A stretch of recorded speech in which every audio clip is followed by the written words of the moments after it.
Was a long but successful and happy road trip home from New Richland, Heartland to Illendale, Geneva last week as Fillmore Central improved to 6-0 with a 63 to 6 win last Friday. Head coach Chris Mensink joining us and looked like a pretty overall complete performance looking at the stat sheet, coach. Is that fair to say? Yeah, I thought we were clicking on all phases offensively. I think, yeah, we put the ball in the end zone. I think we had 42 in the first half, so very efficient on the offensive side, and defensively, I thought we executed and played well. Good team defense as well. And the running game was clicking very well to the tune of just over 300 yards, and you almost had 200-yard rushers. I know we've credited your offensive line quite a bit, but Kane Larson specifically, how has he elevated his game throughout the course of the season?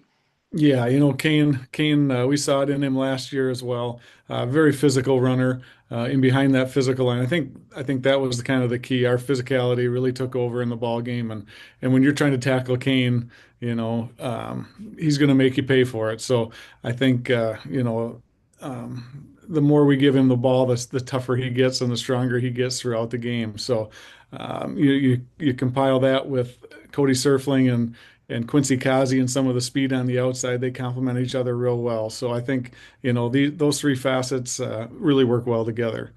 And I'd imagine this was the type of game you were able to get everybody involved. What does that do just for a team's psyche heading into the next week of practice, knowing the fact that everybody had a piece in the victory last Friday night? Right. It's a team game, right? And I think that was the best part about the other night is it continues to build confidence in your younger kids. They get some good quality minutes on the varsity level on a Friday night under the lights. It also keeps those starters and some of those kids a little fresher if they only have to play two and a half, 3 quarters. It takes a little bit of a toll off of their bodies as well. So I think the benefits are twofold, and they continue to gain confidence. And our younger kids, you saw Carson Booth and had over 50 yards rushing as well. So to have him come in and do that and carry the ball efficiently and effectively, it was great for us to see that. And I know you got a couple weeks left in the regular season, and looking at the section standings, it's a six-team section this year, and you first and second place teams get byes in the first round. Is that something you're even discussing with your guys, or are you just focusing on your next opponent? Yeah, Lewiston, we got a big game coming up this week, obviously, and our kids are well aware of it. We knew they're a very formidable opponent as well. So yeah, we don't want to look too far ahead, but yeah, obviously a bye is important as going into the playoffs when you have those condensed games in that short amount of time come playoff time. So if you can earn one of those and give your bodies a little rest, that's definitely on the radar, but not something we're focused on this week for sure.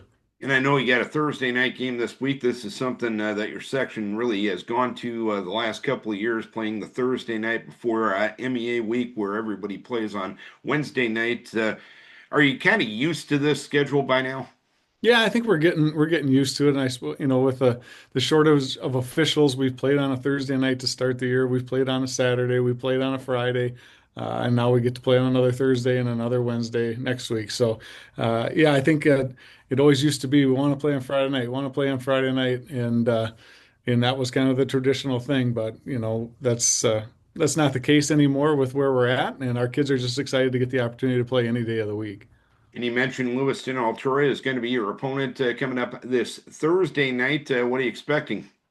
Boy, they're very well coached. We have a lot of respect for Coach Brent Olson and his staff and the kids. He brings back, I think, all of their offensive line this year. He lost all of his backs from last year, so he has some kids moved around playing those positions, and he's done a good job with that transition. They run the ball real well. They disguise things real well.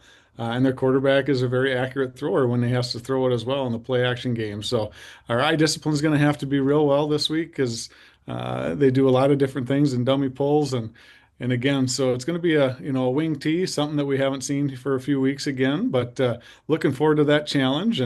And Brent has got some ties to Fillmore Central as well. Our quarterback, Bryden Ball, is his nephew, so there's always a little bit of talk there. So it's kind of fun. And Brent and I played against each other in high school and know each other very well, and good friendship there as well. So it's going to be an exciting week. And it's kind of interesting how football has evolved. It used to be everyone was either maybe wing T, triple option. That used to be the standards. And now you face a team like that. That's the outlier. It's kind of interesting how football has evolved, hasn't it? It is. It's people are tending to spread things out in motion and things like that. But yeah, this is something we're used to. We faced Lewiston here the last few years, and so we've seen it, and we did see some straight T this year and some power I and different things. Wabasha ran the double wing, and so yeah, it's I like the variety. It's good. It keeps things fresh in practice. That's for sure. All right, Coach. Hopefully, you can keep the positivity going, keep your kids healthy, and hopefully, it's a happy Thursday night in harmony. Appreciate it. Thanks a lot, Darren. Chris Mensink, head coach of the Fillmore Central Falcons, Thursday night game this week against Lewiston Altura.